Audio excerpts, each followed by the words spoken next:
Hi guys, so I'm in the polytunnel and now is like the perfect time, especially when it's wet and miserable outside. You just want to get in out of that horrible weather and stay dry. So it's a good idea to concentrate on your polytunnels. Now if you've got polytunnels down at your allotment, or even if you've got like a glass house, it's perfect to utilise this space during the winter months, just so you know the ground's just doing something. And also as well, it just gives you that cropping for the winter months, so you just have that little added protection, which is really important for a lot of your crops.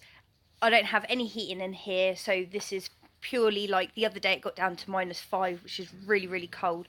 Obviously I lost all the cucumbers and the last of the tomatoes that were in here, but that's not a problem because that just, to be honest with you, frees up more space for me to be able to grow certain crops. So I have done drills in here, so that's just direct sowing. Like here I've done Swiss chard, which is like beet leaf, spinach, and that's a winter variety, verifly, all year round lettuce, because that does really well if you just sow that and that'll grow, and radish French breakfast. Now then, obviously the French breakfast radish is more of your summer radish.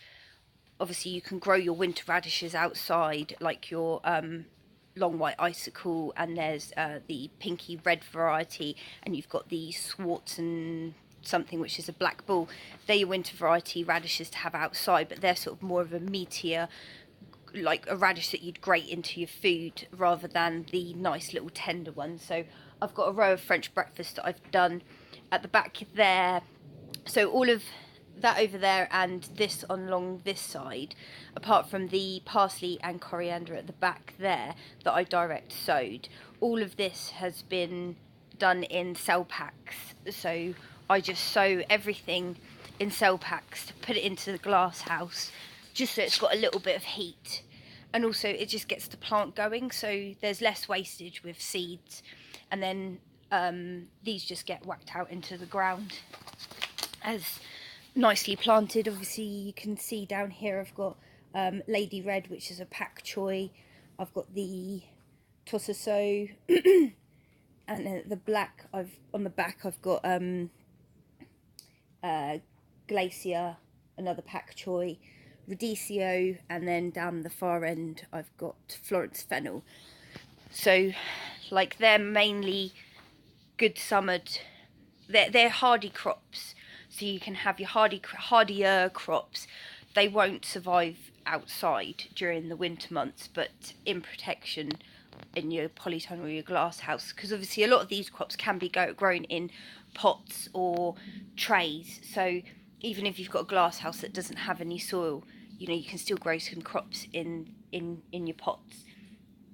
I appreciate as well, because obviously with me having my 2 allotments that I've got, that I can't get down there, you know, when I finish work it's dark, so I'm not able to get down there in the evenings, and the only time that I've got is at the weekend. So I completely understand that, you know, time isn't easy working it around the daylight hours, but if you can just pop down every weekend to your allotment plot, then you'll be able to provide yourself with food throughout the winter months. And I mean, this is quite a vast polytunnel, you know, my one at the allotment plot's nowhere near the size, but you can see the kind of food that you're going to be generating, even with a small size polytunnel like myself, or you know, a couple of meters if you've got a smaller one than the one that I've got, because I think my one's 6 meters by 3 meters, which is still quite a substantial size. But a fantastic use of space. There's a really good book, I'll put that up for you guys, and that book has actually helped me hugely with what crops to grow.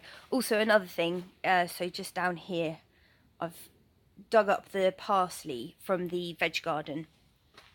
I've just cut it right back to the ground, just so obviously it gives the chance a little time to rest while it establishes itself into the polytunnel soil. But this will keep producing parsley all through the winter, and even if you just get nice tender leaves, they will be absolutely lovely, and just a nice added addition to your food through those winter months. You know, you don't just have to keep eating your brassicas, which is your cabbages and your cauliflowers and your Brussels sprouts. You know, you can still have a huge amount of lettuce varieties and good stuff to eat throughout the winter. So I hope this video has given you a bit of a helping hand with growing over winter in any space under cover that you can. Also as well, if you guys want a really lovely spring treat, is I've sown a load of peas. So these are pea ogen sugar pods, which are particularly good for overwintering. They will be absolutely beautiful in the times when there's not going to be a lot growing. It's just going to be that lovely encouragement for what is to come during the summer months. So here I'm just going to create a little framework out of bamboo, and I'll plant all of the peas along that so they've got that to grow up. They'll be absolutely fine in here over winter, and like I say, you know, to have your first pea pod in spring will be an absolute delight. And like I say, great use of space, especially because that's more vertical than using your ground space, so you're actually able to go up instead of just using all of the space along the floor. So your pests that you have to look out for when you're growing in your polytunnel is slugs will be a big problem, especially if it's quite damp inside. Obviously I've just finished watering because I planted out a load more crops in here, so over the next few days I will be particularly vigilant, especially in the morning when I come up, because the sun won't have been up for too long and you'll get the last of the slugs, because obviously the slugs come out more in the night than they do in the day. So I'll just come in here and pick any off that I see and just lob them into a garden somewhere else. And the other thing that is a problem that I've noticed recently is the caterpillars.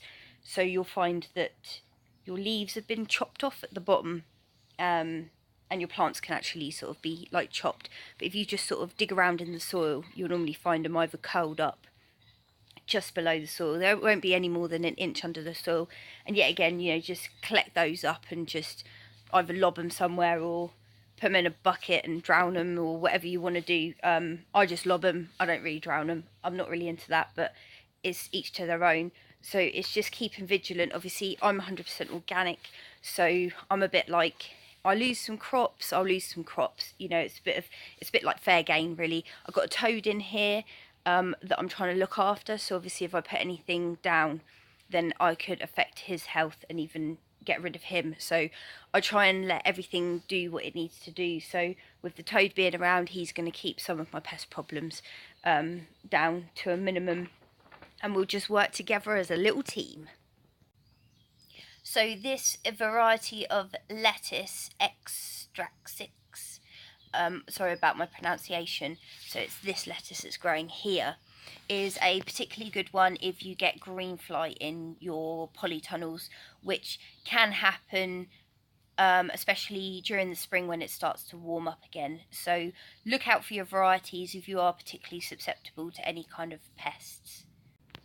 I will just add one more thing in. So if you have got crops outside, like I have myself up in the veg garden, it is a great time to cover those. I know I did that in my previous video on jobs for the weekend to be doing. So if you've got your any sort of lettucey crops that if they're hit by the frost they will suffer and go all mushy, it's a great time to put a bit of fleece over the top, whether you lay that over the ground or you have metal hoops that you can then lay over the top. That is a fantastic way just to keep that, keep everything going for as long as you possibly can before winter really hits in and those cold days are just snapping all your food away from you faster than you can blink. So that is another handy tip